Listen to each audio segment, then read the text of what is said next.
न ज्ञायसे हरिहरादिभिरव्यपार सर्वाश्रयाखिलमिदं जगदंशभूतमव्याकृता हि परमा प्रकृतिस्त्वमाद्या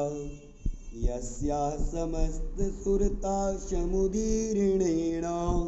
तृप्तिं प्रयाति सकलेषु मखेषु देवी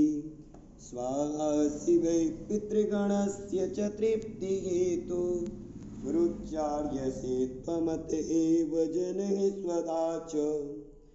या मुक्तिहेतुर्विचिन्त्य महाव्रता त्वम् अभ्यस्यसे सुनियतीन्द्रियतत्त्वसारैः मोक्षार्थिभिः मुनिभिरस्तसमस्तदोषैः विद्यासि सा भगवती परमा हि देवी शब्दात्मिका सुविमलयजुषां निधानां मुद्गीतरम्यपदपाठवतां च साम्नां देवी त्रयी भगवती भवभावनाय वार्ता च सर्वजगतां परमात्रिहन्त्री मेधासि देवी विदिताखिलशास्त्रसारा दुर्गासि दुर्गभवसा गरणौरसङ्गा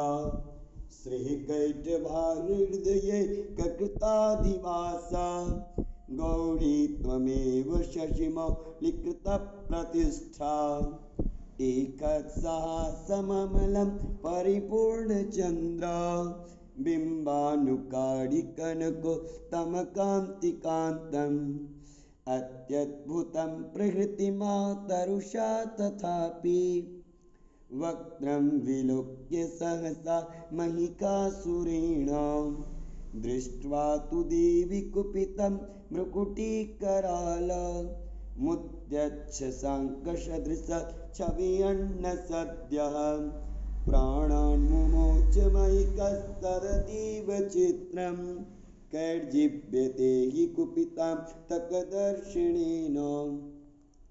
देवी प्रसीद परमा भवती भवाय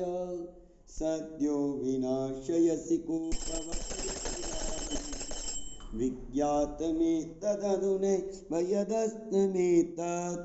नीतं बलं सुविपुलं महिकासुरस्य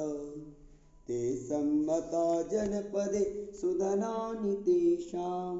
तेषां यशांसि नचसि दतिधर्मवर्गः